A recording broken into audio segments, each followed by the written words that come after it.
The alien commander was furious.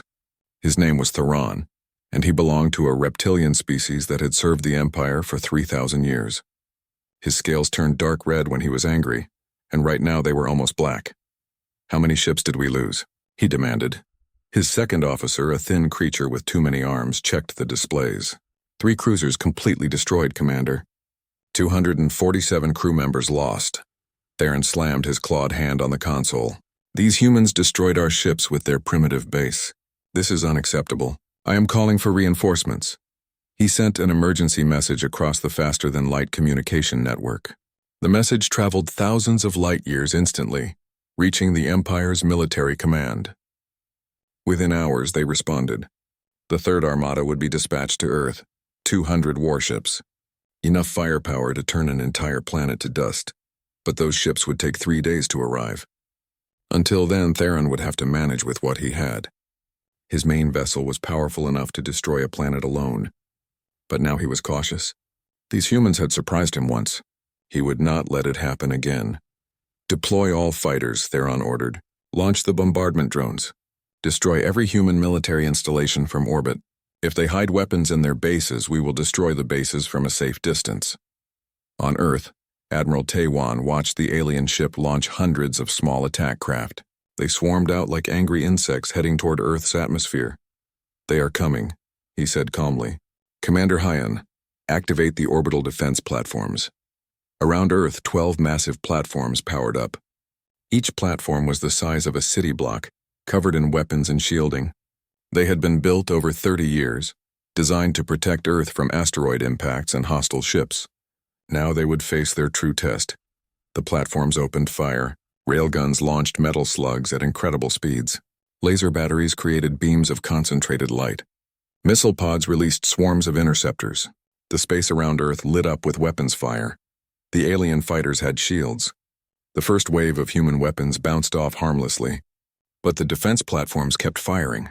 Thousands of rounds per second. The alien shields began to flicker and fail. One fighter exploded. Then another. Then 5 at once. "They are breaking through," Commander Hyan reported. "But we are taking losses too. Platform 7 has shield failure. Platform 3 is reporting reactor problems.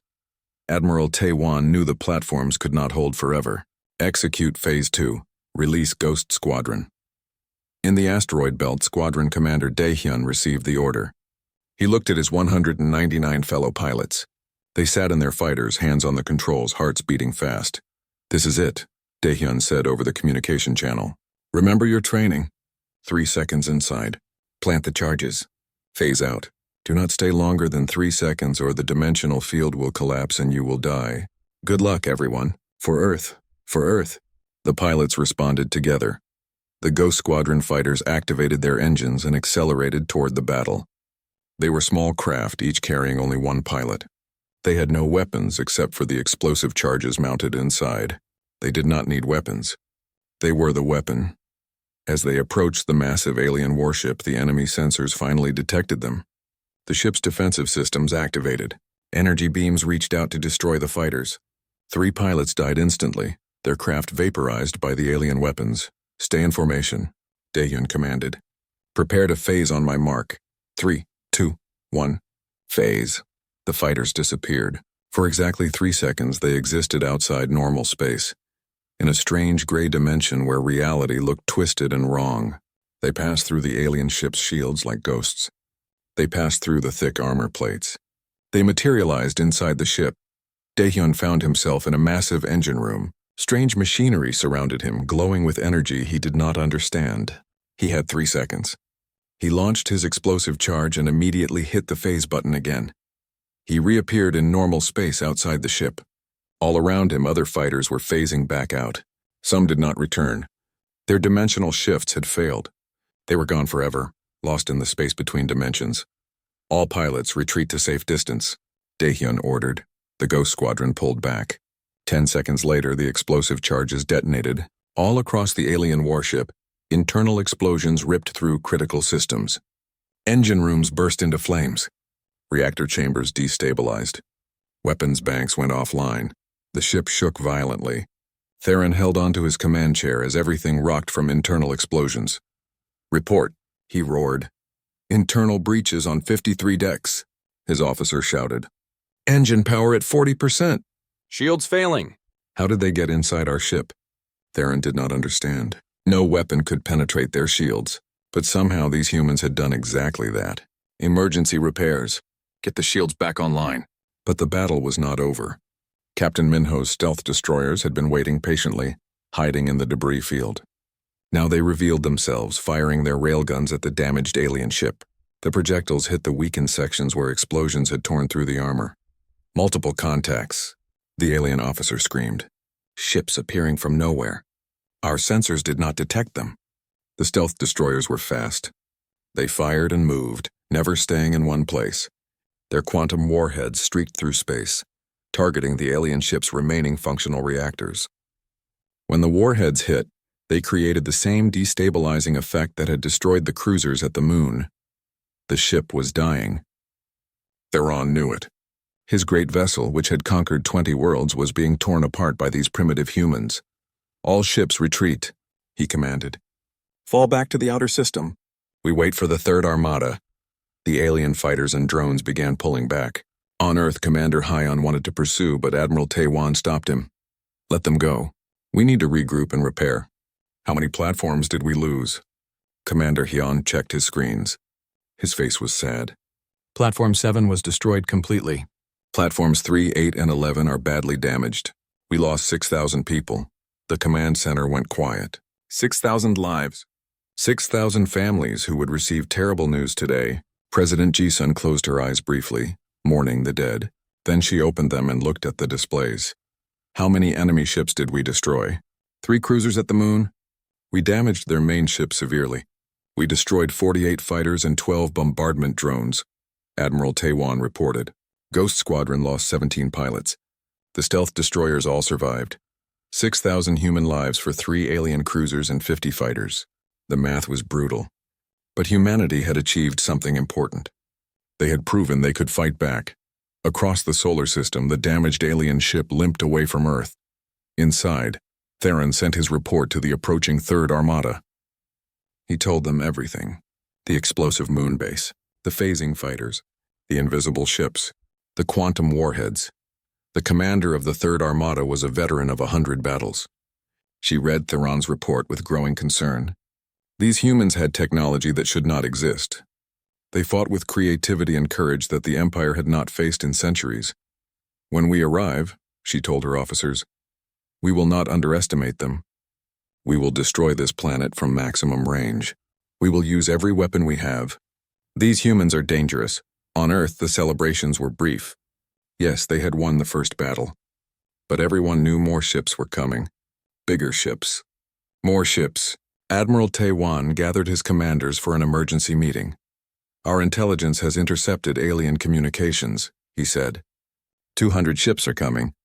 They will arrive in 3 days. Our orbital defenses cannot stop a fleet that size. President Ji-sun joined the meeting. She looked tired. She had not slept since the aliens arrived.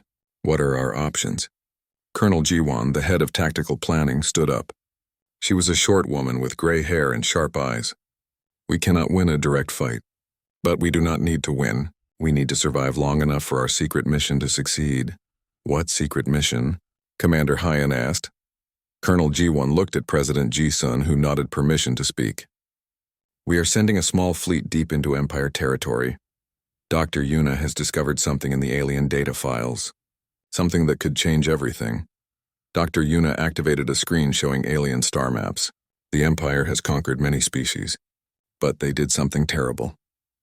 They destroyed the original homeworlds of every species they conquered. They erased their history and culture. This information is hidden from the people living under Empire rule. If we can broadcast this information across the Empire, Colonel Ji-won explained, it will cause rebellions, chaos.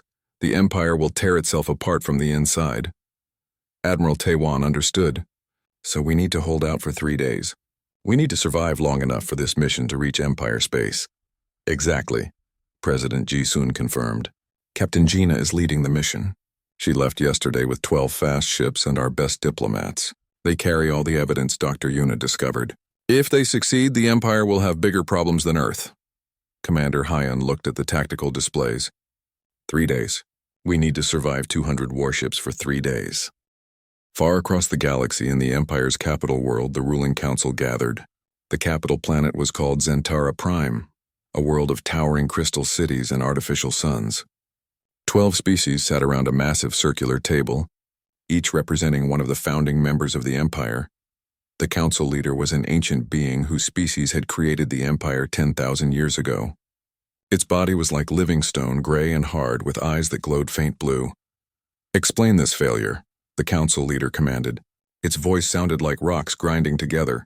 Theron stood before the council, his scales still dark with shame. "The humans possess technology we did not expect. They have weapons that can destabilize our reactors. They have ships that can phase through our shields.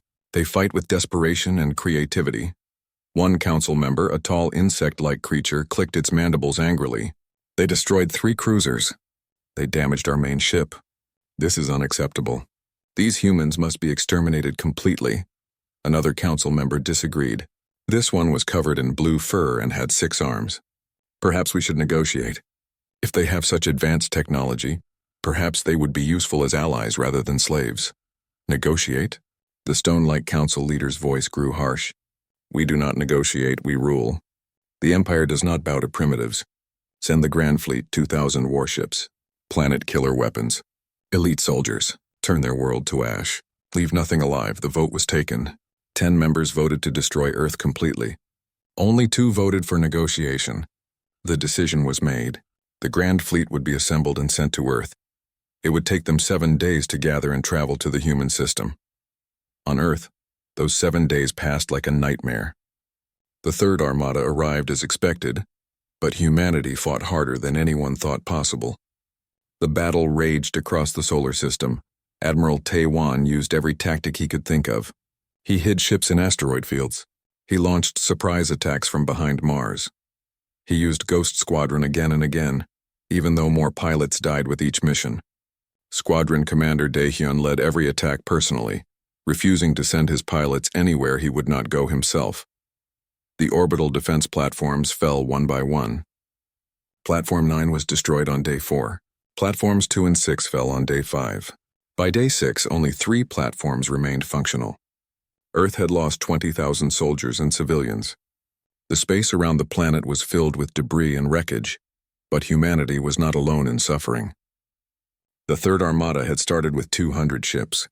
Now only 140 remained. The Empire had never seen losses like this. Every victory cost them dearly. The human fighters phased into their ships like ghosts, planting explosives in their engines and reactors. The human stealth destroyers appeared from nowhere, striking and vanishing. The quantum warheads turned their own technology against them. President Ji-sun looked worse each day. She barely ate or slept. She stood in the command center hour after hour, watching her people die to buy time for Captain Gina's mission. "How much longer?" she asked Dr. Yuna. Dr. Yuna checked her communications display. "Captain Gina should reach Empire space in 1 more day. Once there, she will begin broadcasting the evidence we discovered." "But President, even if the mission succeeds, the Grand Fleet is coming. 2,000 ships. We cannot stop that many." President Ji-sun knew this. Everyone knew this. The United Earth Assembly had begun evacuation plans. They were building underground shelters, preparing for the worst. Some people were loading colony ships to flee to distant star systems. Others chose to stay and fight until the end. In space near Jupiter, Captain Gina commanded a small fleet of 12 fast ships. Each ship carried copies of the evidence Dr. Yuna had extracted from alien computer systems. Evidence of the Empire's greatest secret? Captain Gina was 40 years old, a veteran pilot who had survived the resource wars. She had volunteered for this suicide mission because she had 2 daughters back on Earth. If this mission succeeded, maybe her daughters would have a future. If it failed, they would die with everyone else. "Captain, we are approaching the Empire border," her navigation officer reported. His name was Sunho, a young linguist who spoke 17 languages. He had joined the mission because someone needed to translate the evidence into alien languages. "Begin broadcasting on all frequencies," Captain Gina ordered. "Send the data packets to every world in this sector. Make sure everyone receives it." The 12 ships spread out across the border region. They began transmitting the evidence on every channel they could find. The data packets contained historical records, genetic databases, star maps, and thousands of documents. All of it proved the same terrible truth. The Empire had not united 12 species peacefully. It had conquered 12 species violently, destroyed their original homeworlds, and then lied about it for thousands of years. The current populations living under Empire rule had been told their homeworlds were lost to natural disasters or ancient wars. They were told the Empire had saved them and given them new worlds to live on. It was all lies. The Empire had destroyed those worlds deliberately to break the spirit of the conquered species. They had erased languages, burned historical records, and killed anyone who remembered the truth. Sun Ho translated the evidence into every major language in the Empire. He made sure every species could read about their own lost history, their own stolen homeworlds, their own murdered ancestors. The broadcast spread across dozens of star systems. On worlds controlled by the Empire, people received the messages on their communication devices. At first they thought it was propaganda, but the evidence was too detailed, too complete. The genetic databases matched their own DNA records. The star maps showed the locations of their true homeworlds now dead and lifeless. Rebellion started within hours. On a mining world called Tarkos 7th, workers attacked their overseers and seized control of the planet. On the industrial world of Belor Station, an entire fleet of cargo ships mutinied and declared independence. On the agricultural planet Kishar, farmers burned the Empire's administrative buildings and raised flags showing their ancient, forgotten symbols. The Empire's communication networks were flooded with angry messages. People demanded answers. They demanded justice. They demanded freedom. Dr. Bora, back on Earth, monitored the results of the broadcast. She was Dr. Yuna's mentor, an older woman who had spent 30 years studying alien cultures. She had been the one to first discover the hidden evidence in the alien computer files. "It is working," Dr. Bora said excitedly. "The Empire is in chaos. We are receiving reports of rebellions on 63 worlds. Their military forces are being recalled to put down uprisings. The Grand Fleet might be delayed." President Jisoo felt a small spark of hope. "How long can the rebellions last?" "Unknown," Dr. Bora admitted. "The Empire has suppressed rebellions before, but never on this scale, never across so many worlds at once, and never with such clear evidence of their crimes." On Zentara Prime, the council leader was furious. The carefully maintained order of 10,000 years was collapsing. Rebellion, chaos, and anger spread across the Empire like fire. "Find the source of these transmissions," the council leader commanded. "Destroy the ships spreading this poison." But Captain Gina's ships were fast and small. They jumped from system to system, broadcasting continuously. The Empire sent hunters to catch them, but the human ships used their superior speed to stay ahead.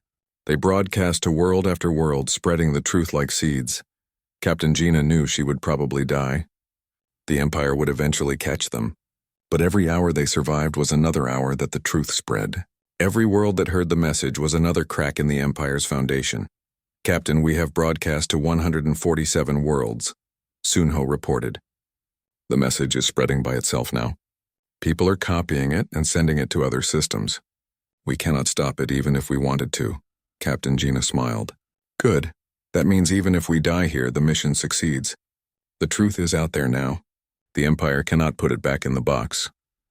Back on Earth, the Third Armada commander made a difficult decision. She had orders to continue the attack on Earth, but she also had orders to return to Empire space to help suppress rebellions. She could not do both. She chose to retreat. Her fleet pulled back from Earth and began the long journey home. The Empire needed every ship to maintain order. Earth would have to wait. Commander Hyan watched the alien ships leave the solar system. "They are retreating." "I do not believe it." "They are actually leaving." Admiral Taewan was more cautious. "They will return.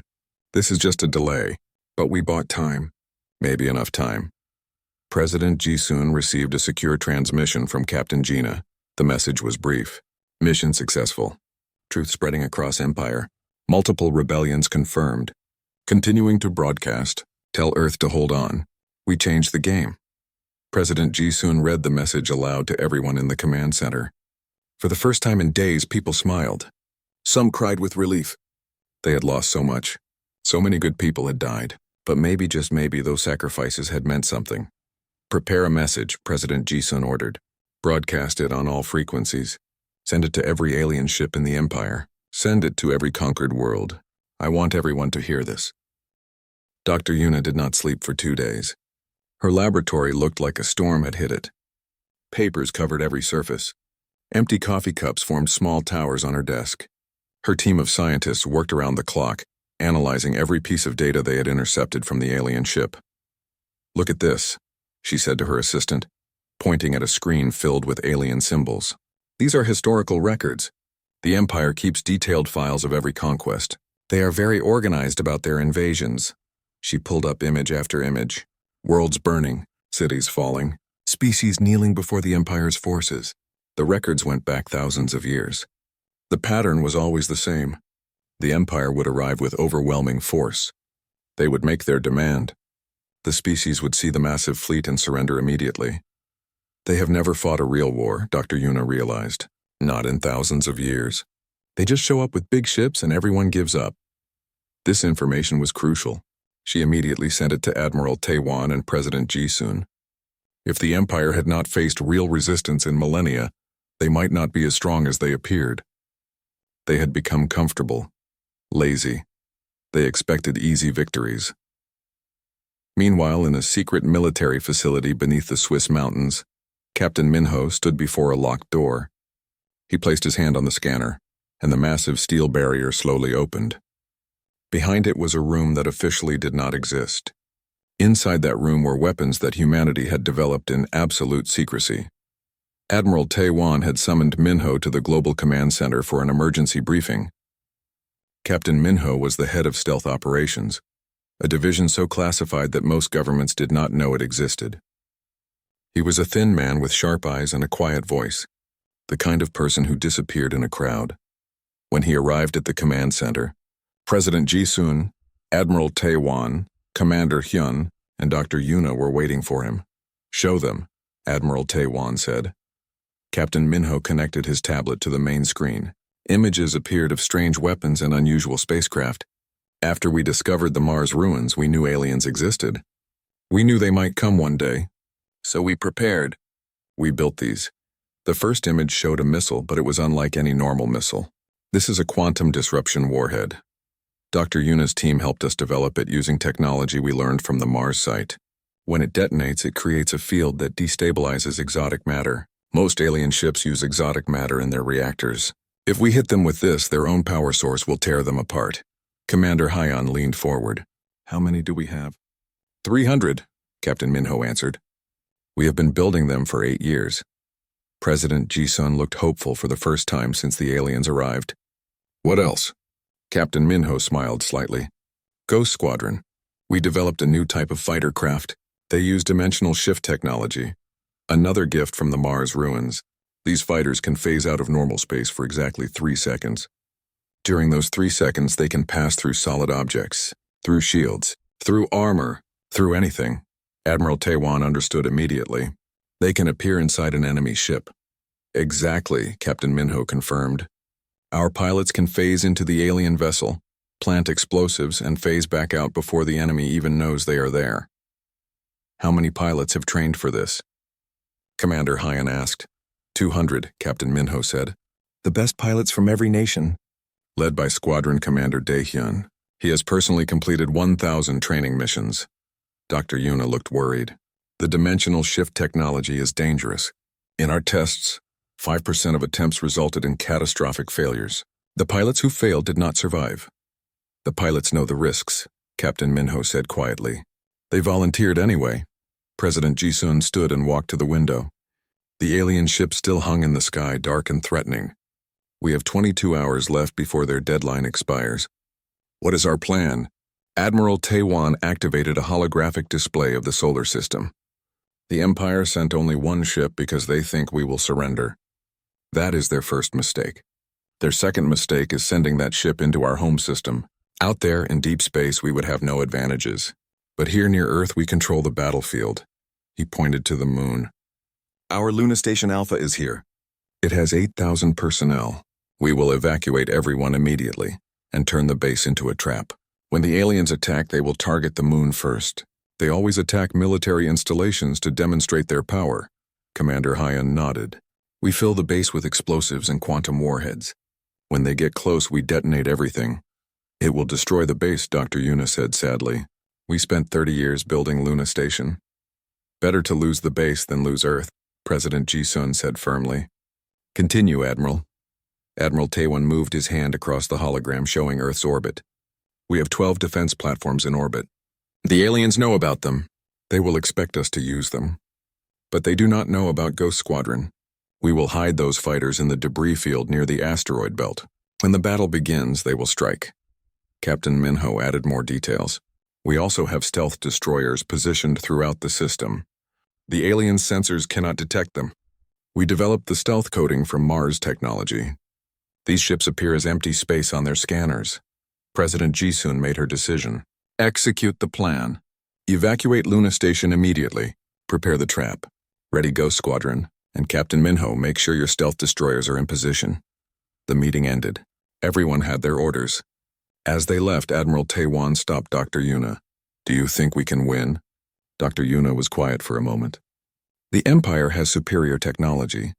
Their ships are bigger and more powerful. But they have grown arrogant. They expect us to surrender. They are not prepared for a real fight. If we surprise them, if we use our advantages, we have a chance. A small chance, but a chance.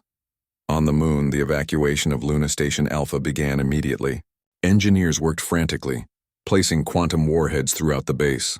They rigged every reactor, every power cell, every fuel tank to explode simultaneously. The base commander, a woman named Soman who had lived on the moon for 12 years, was the last to leave. She looked at the Earth hanging in the black sky above her and whispered, "Stay strong, home. We are buying you time." The transport shuttles carried the personnel back to Earth. The base was now empty except for remote detonators and enough explosives to crack the moon in half.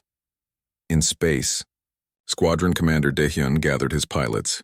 They were young men and women from every nation. Chinese, Brazilian, Nigerian, Indian, American, Russian, Japanese. They wore flight suits marked with the Earth insignia, a simple blue circle representing their home. You all know the mission, Daehyun said. His voice was calm but serious. We trained for this. We knew this day might come. The dimensional shift is dangerous. Some of us will not survive. But if we succeed, we give Earth a fighting chance. A young pilot named Hyunjin raised his hand.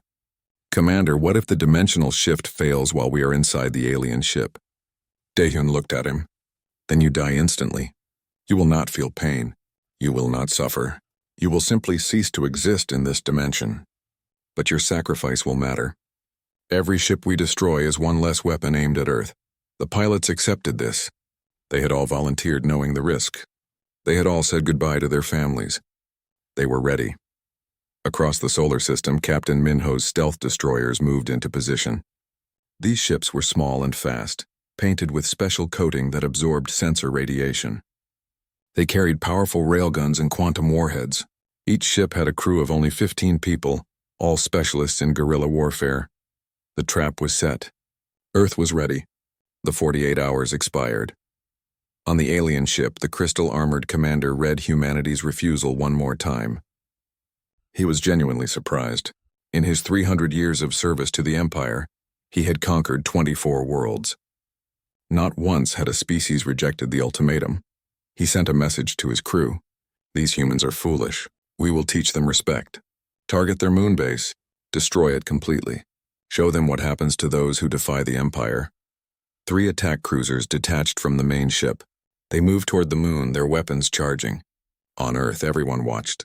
President Ji-sun stood in the command center, her hands gripping the table so hard her knuckles turned white. Wait for it, Admiral Taewon said softly. Wait until they are close. The alien ships approached Luna Station. Their scanners showed the base was empty, abandoned.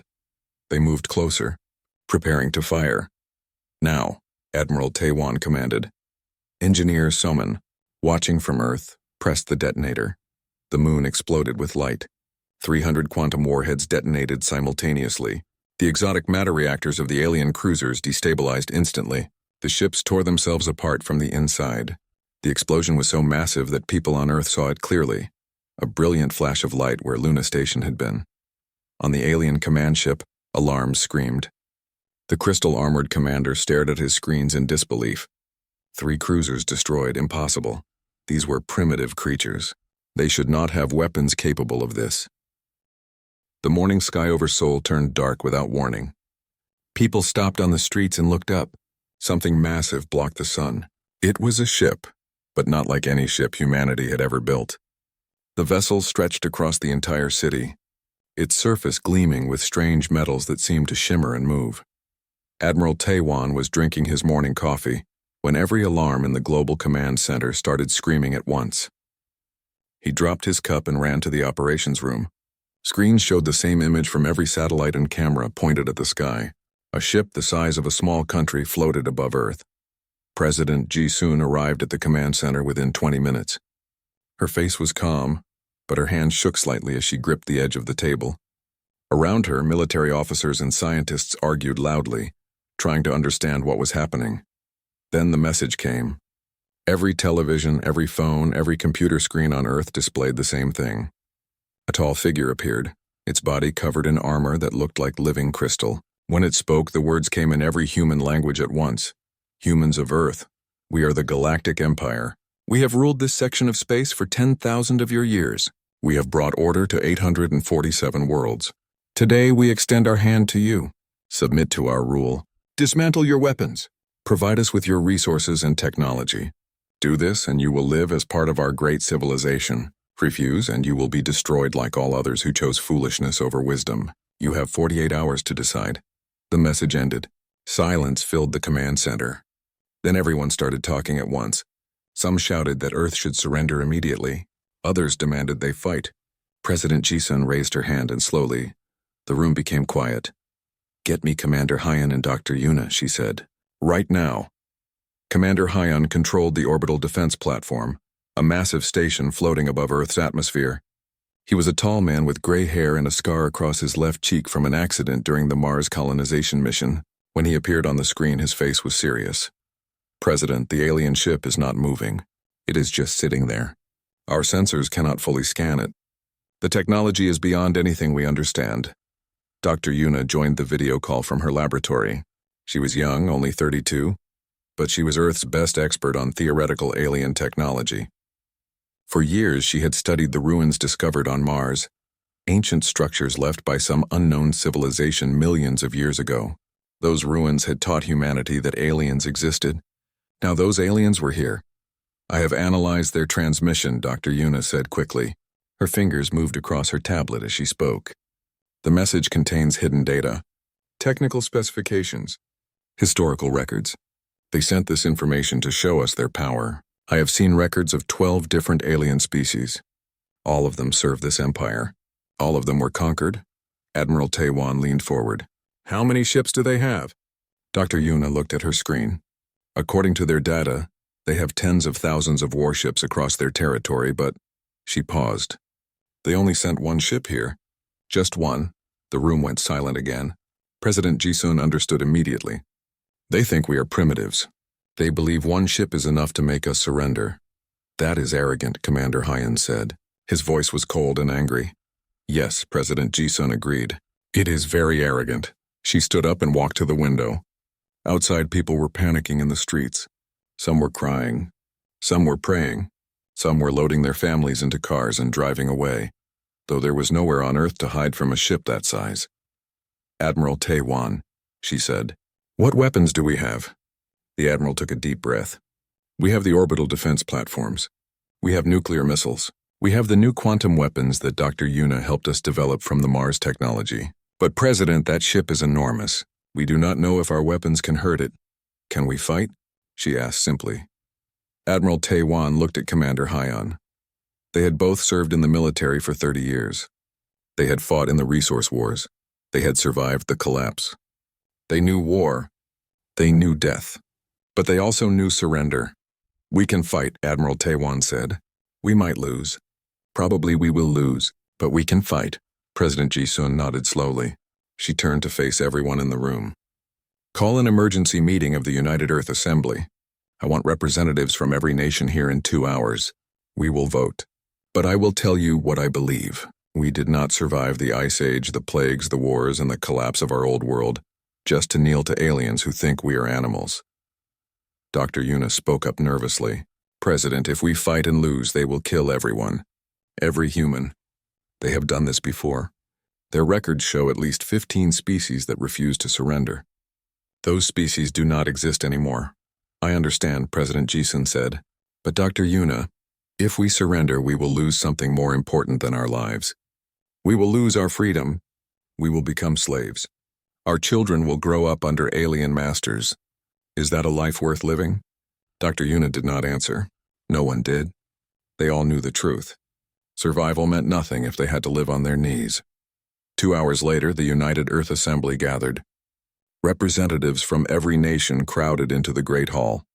President Jisun stood at the podium and explained the situation. She showed them the alien message. She showed them Dr. Yuna's analysis of the Empire's history. She showed them what happened to species that surrendered and species that fought. Then she called for a vote. Do we submit to the Galactic Empire or do we fight? The vote was not unanimous. Some nations argued for surrender. They said fighting was suicide. They said humanity's best chance was to cooperate and hope for mercy, but most voted to fight. The final count was 73 nations for resistance, 27 for surrender. President Jisun accepted the result. Then we are decided. Admiral Taewon, prepare our defenses. Commander Hyan, ready the orbital platforms. Dr. Yuna, give our military everything you have learned from the Mars technology. She paused and looked at the alien ship on the screen behind her. It hung in the sky like a dark god waiting for humanity's answer. Send a message to that ship, President Jisun ordered. Tell them this: Earth does not kneel. They have 48 hours to leave our solar system. If they do not leave, we will consider it an act of war. Tell them we are not prey. Tell them we are humans and we will fight for our home. The communications officer hesitated. President, are you certain? Send it, she said firmly. The message was transmitted. On the alien ship, the crystal-armored commander received it. For a moment, there was silence. Then, across thousands of light years, the message reached the Empire's capital. The ruling council read humanity's response. They laughed. They had never seen such foolishness. They had conquered nearly 1,000 worlds, and not one species had ever rejected their ultimatum with such boldness. They would teach these humans a lesson. They would show Earth what happened to species that chose pride over survival. But the Empire did not know what humanity had learned in its long, bloody history. They did not know that humans were the species that fought impossible wars and sometimes won. They did not know that humanity's greatest strength was not its weapons or its technology. It was the refusal to give up, even when defeat seemed certain. The 48 hours began to count down. On Earth, military forces mobilized. Families said goodbye to each other. Scientists worked frantically to prepare weapons, and in orbit, Commander Hyan looked at the alien ship and smiled grimly. Come on then, he whispered. Let us see who breaks first. 3 weeks had passed since Captain Gina's broadcast. The galaxy was burning, not with weapons but with revolution. The Empire's carefully constructed order was collapsing faster than anyone had imagined possible. On Earth, people watched the news reports with amazement. Rebellions had erupted on 300 worlds. Entire sectors had declared independence. Some species that had served the Empire for thousands of years now fought against their former masters. The Empire's military was stretched impossibly thin, trying to maintain control over territories spanning thousands of light years. But Earth knew the danger was not over. The Grand Fleet was still coming. Fleet Marshal Vexra, the Empire's most decorated military commander, had been given absolute authority to end the human problem once and for all. He commanded 2,000 warships and had orders to destroy Earth completely. President Jisun stood at the window of her office, looking at the stars. Commander Hyun entered behind her. His uniform was worn and stained. He had not left the orbital command center in 3 weeks. They are here, he said quietly. President Jisun turned. How long until they arrive? They just emerged from hyperspace at the edge of the solar system. At their current speed, they will reach Earth in 6 hours. 6 hours. President Jisun had prepared for this moment, but she still felt her hands shake slightly. 2,000 ships. Even with everything humanity had done, even with the Empire falling apart, 2,000 ships was an overwhelming force. Gather everyone, she said. Admiral Taewon, Colonel Jiwon, Dr. Yuna, Dr. Bora, and get me a connection to Captain Gina if she is still alive. The emergency meeting assembled quickly. On the main screen, Captain Gina appeared. She looked exhausted but alive. Her ship was somewhere deep in Empire territory, still broadcasting the truth. "Captain, what is the situation in Empire space?" President Ji-sun asked. Captain Gina's voice crackled through the transmission. "It is chaos, President. The Empire is tearing itself apart. We have confirmed rebellions on 372 worlds. 6 of the 12 founding species have broken away completely and formed their own governments. The Empire's economy has collapsed. Their supply lines are cut. But they still sent the Grand Fleet to destroy us," President Ji-sun finished. "Yes," Captain Gina confirmed. "Fleet Marshal Vexra is loyal to the old order. He believes if he destroys Earth, he can restore the Empire's reputation and crush the rebellions. He thinks humans started all of this." "He is not wrong," Admiral Taewon said grimly. "We did start this. Now we must finish it." Colonel Ji-won pulled up tactical displays. "We have 3 functional orbital platforms left. We have 40 Ghost Squadron fighters. We have 8 stealth destroyers. We have quantum warheads, but not enough to fight 2,000 ships. President, I do not see how we win this battle." Everyone was silent. They had fought so hard.